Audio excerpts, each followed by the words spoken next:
હર હર મહાદેવ, હરિઓમ, જય માતાજી. દેવાંશીન પપ્પાને હું કહેતું ને કહેતી હતી કે આપણે કપાસ વેલો કાઢીને એમાં વાવેતર કરી દે, તો ત્યારે તો આપણી વાત માયને ને ખુદને જ્યારે વિચાર આવ્યો ને તો કે હવે વાવેતર કરી દઈએ આમાં કે પાણી ઘટશે નહીં.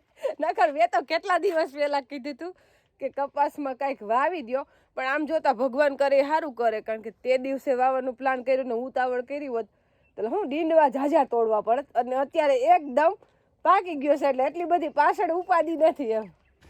કારણ કે આપણે જો 10-15 દિવસ મોર આપણે વાવવાનો પ્લાન કર્યો હોત તો વીઘે 2 થી 3 મણ કપાસ થાય, એટલો 15 દીમાં પાકી ગયો. એટલે જ્યાં લગી તમારે વીઘામાં 5000 કે 6000 ની પેદાઈ થાય એમ હોય ને ત્યાં લગી બીજું વાવવાનું કોઈ દી ન વિચારે. કારણ કે ઓલું તો નવું વાવો, ખર્ચો કરો ને થાય પછી કદાચ 8-10 હજાર વધુ હોય તો વધે, અને આ તો નક્કી દેખાતા જ હોય કે 5000 નો માલ છે, એટલે એવું કોઈ દી ન કરાય. એ આપણે કરી લીધું છે 5-7 વર્ષ મોર જીરાઈ વાવી લીધા છે કે કપાસ કાઢીને, પણ એ તમને નુકસાની આવે, ફાયદો ન થાય. કારણ કે સૈણા તમારા થઈ થઈને કેટલા ખાંડી એક થઈ તો ખાંડી એક થઈ 20000 ભાવ આવે ને, ખાંડીના 20000 રૂપિયા ભાવ થાય કદાચ, તો એમાંય તમારા ખર્ચો ને ગણો એટલે રૂપિયા 15000 કે 10000 વધવાય તો વધે. તો આ તો પરબારા છે ને 5000, ને ઈ પાછું થાય તો નોય થાય, નક્કી નો કે પાણીનો અમારે પ્રશ્ન એવું ફરજિયાત નોય થાય. તો આ તો 5000 નો માલ કે 7000 નો માલ હમો દેખાતો જ હોય, ફાઇનલ તો છે. એટલે આ વર્ષે તો વાવવાનું જ છે, હવે તો આપણો કપાસ ખાલી થઈ ગયો છે. આપણે હવે તો વાહે કઈ રહેતું નથી એમ તો જોઈ આવ્યા હતા, એટલે 5-7 જણા કીધા છે માણસો, આજ નહીં પણ કાલ પરમ દી આવશે, એટલે કાલ આવશે ને કાલ આપણે આ બધું વીણાઈ જાહે, અને એક દિવસમાં ઉહેડો થઈ જાય ને સીધું ટ્રેક્ટર મૂકીને હાઠિયું પાડીને 2-3 દિવસમાં વાવેતર કરી દેવાનું છે. આવતા વર્ષે આપણે આ ટાઈમે વાવેતર કર્યું હતું અને આપણે ચણા થયા હતા, એટલે આ વર્ષે હવે વાવવાનો પ્લાન કર્યો, પણ ચણા વાવવા છે આપણે. જીરું તો હાવ નથી વાવું. જીરું લગભગ 5 ડિસેમ્બર ની આજુબાજુ વાવેતર કર્યું હતું. જીરું વાવીને ઉપાદી લેવી એના કરતા ચણા હારા. આમ જોવા કબૂતર ને જો કેવી મજા આવે, માંડવી ખાઈ સીધા ગુંગળું માંથી. હા, હવે ટેકામ વારો આવે એટલી વાર છે એટલે વહી જાય, પણ આખા દોડવા વગાડી જાય. એને ગરું કેવડું હોય છે, દેખાય તો નાનું આમ છું, એ વિચાર આવે મને. આપણે આ ગૌરીને ખોળ મૂકી જો, કેવો સરસ લીલવણી ખોળ છે, પણ એને ખોળ ખાવો ન હોય, એ ભૂકો ખાય છે પણ ખોળ ન ખાય. ખોળમાં તો મોઢુંય ન નાખે. હવે આપણે શું ખબર એને ને કેમ નહીં ભાવતો હોય, પણ લઈ આવ્યા તે દિવસની ખોળ તો ખાતી જ નથી. કપાસિયાના હેવાય આપણે લોટ ભેગા ઘૂસા ભેગા નાખીને એટલે કપાસિયા ખાય, નકર ઈ ન ખાય, એટલે ભાવતો ન હોય. હા, ભાવતો નથી. લે ઢોર તો ખોળ તો મૂકીએ નહીં ગમે એવું હોય તો. અને હવે આપણે આ દઈ નંદીને કાંઈ નહીં ન ખાવું. અને હું હાર તો ન જ માનું, રોજ ટ્રાય કરું ખાવો છે કે નહીં, ખાહે કે નહીં, કોક દીક તો ખાહે ને એમ. એટલે ખોળ મૂકું તો ખરા, પણ એને ખાવો જ નથી, મોઢું જ ન નાખીને. આલે નંદી,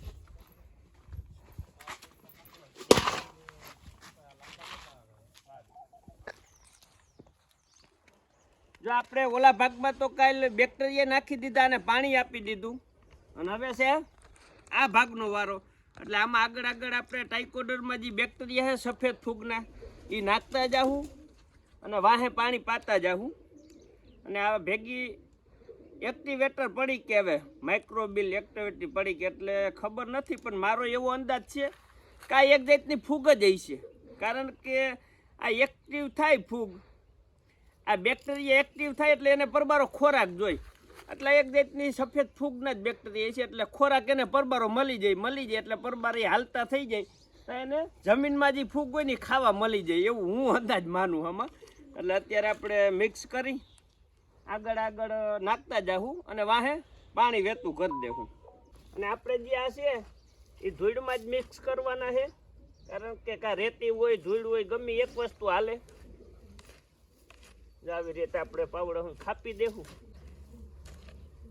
જો આવી રીતે આપણે મિક્સ કરીને બધી ધૂળમાં ભેળવી દેવું.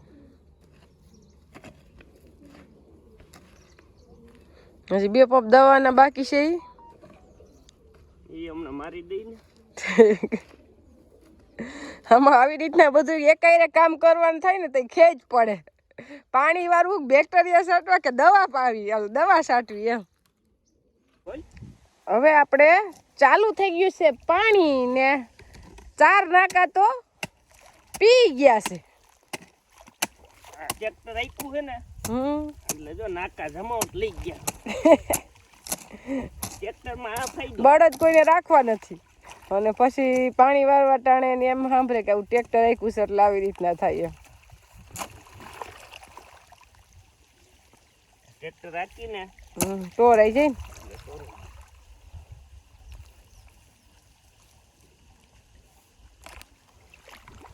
ને આગળ ભાગ્યાવાળા ભાઈ બેક્ટેરિયા નાખી જાય છે ને દેવાનસિંહ પપ્પા પાણી વાયરે જાય છે એટલે કોઈને ખેંચ ન પડે એમ. આમાં ખેંચ ન કરી નથી પડે. મેં બેક્ટેરિયા નાખતા વાર કેટલી લાગે. ઉડાડી જવાનું હોય નહીં ખાતરની જેમ. જો આપણે કાલ ઘણી કોમેન્ટ હતી કે તમે ખડ માટે કઈ દવા છાંટી. હવે તો દવા તો આમાં એવું છે અલગ અલગ કંપનીની ઘણી આવે છે. હવે આપણે છાંટી છે એ આપણે ખડ બરશે કેવું રિઝલ્ટ મળે છે, કેવી નુકસાન કરે છે કે ફાયદો કરે છે એ આપણે 5 દી પછી ખબર પડશે. કારણ કે આનું રિઝલ્ટ 5-6 દી આવે. એટલે આપણે કાલ દવા છાંટી દીધી, આજ પાણી પાઈ દીધું એટલે ફૂલ ભેજ હોય ને એટલે 5 થી 6 દી હોય 100% રિઝલ્ટ આવી જાય. એટલે મેન ખાસ તો ગમી કંપનીની દવા છાંટી કાં ચણા પાઈને અથવા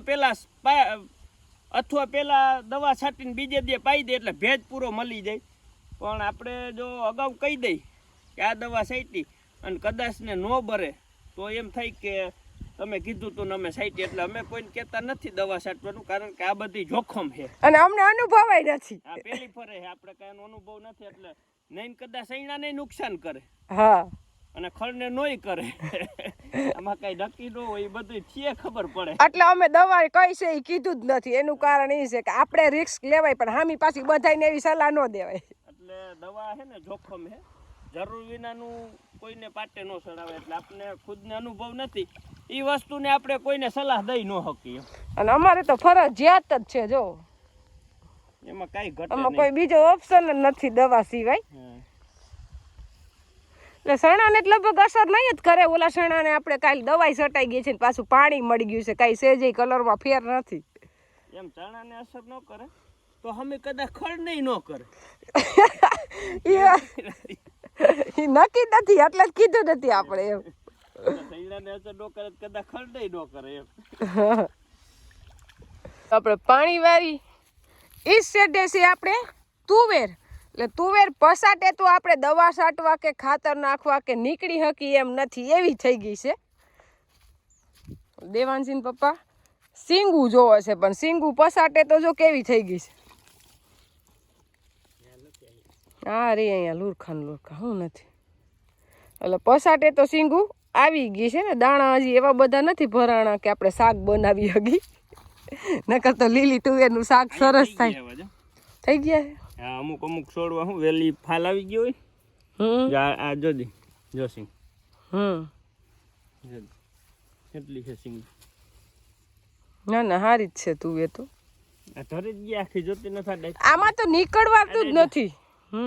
બધી ભરાઈ ગઈ. એટલે હવે હે ને અમુક વેલો છોડવો હોય નકર હારી જમીન હોય ને એમાં ગમે એ મોલ હોય ને આમ ફાલ મોડો લાગે.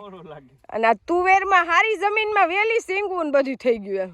અહીંયા પેલા ફાલ લાગ્યો ને પેલા સિંગું આવી ગયું તો જ આ ખવાય એવી થઈ હોય ને. આગળ થોડીક નબળી જમીન છે એટલે આગળ વાહે ફાલ લાગ્યો રહી. અને આગળ થોડીક જ તુવેર આપણી નબળી છે, બાકી તો પસાટે તો તુવેર એકદમ કઈ ઘટે નહીં એવી જ છે. આપણે જે મગફળીમાં ઓણ એવી બધો લાભ નથી દીધો ને એ આપણે તુવેરમાં લેવાનો છે. આમાં મળી જ જાય ઉત્પાદનનો આંકડો આપણે પોરની હારવાર જ લેવાનો છે, પણ એ તુવેર લાભ દે. પોર તુવેર હારી નહોતી, ઓણ મગફળી એવી બધો ઉતારો નહીં દીધો. હારી તો હતી જ. હા કઈ ઈયળ બીયડ નથી ને, જોઈ લ્યો. નથી આટલો માયરો આપણે દવા એદી સાઈટી ને 5 દી થયા. એ 5 દી તો આપણે 18 ક્યારામાં બાકી હતી એમાં સાઈટી. બીજામાં તો વેલી સટાઈ ગઈ છે ને.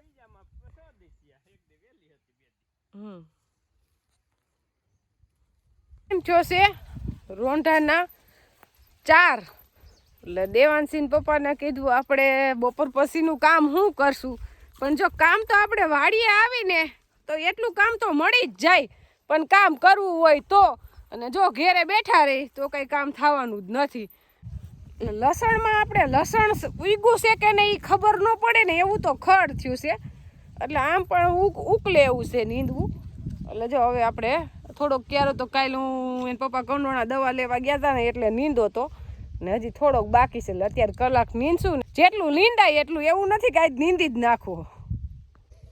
તો કેવું ખડ છે એમાં કઈ ઘટે જ નહીં. આમ આપણે જોઈને તો એમ જ લાગે કે લહણ એટલું ઘાટું છે, કઈ ઘટે નહીં એટલું. તે હું પેલા તમને એમ જ કીધી લહણ તો બહુ ઘાટું ઈગું છે હો. મેં કીધું ઉપાડવું જોઈએ ઘાટેથી, પણ હવે અહીંયા જોઈ તો ખબર પડે કે ક્યાંય એટલું બધું ઘાટું નથી. એમ એટલું ઘાટું નથી, ખાલી આપણે શેટેથી જ લાગે છે.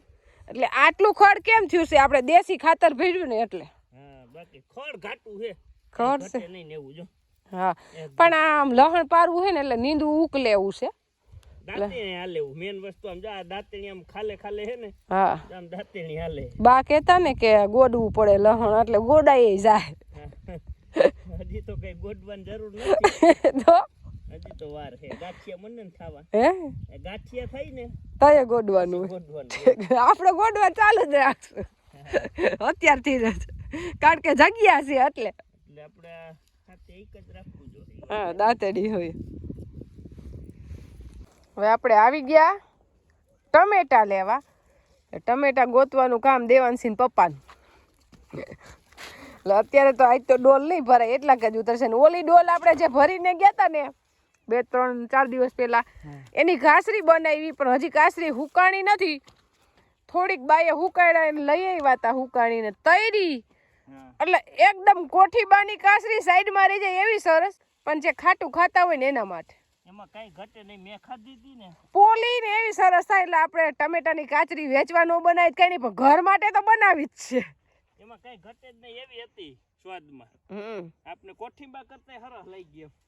ટમેટાની કાચરી સરસ થાય એકદમ. એમાં હંચર ને મીઠું નાખવાનું, બીજું કઈ નહીં નાખવાનું. બહુ મજા આવી.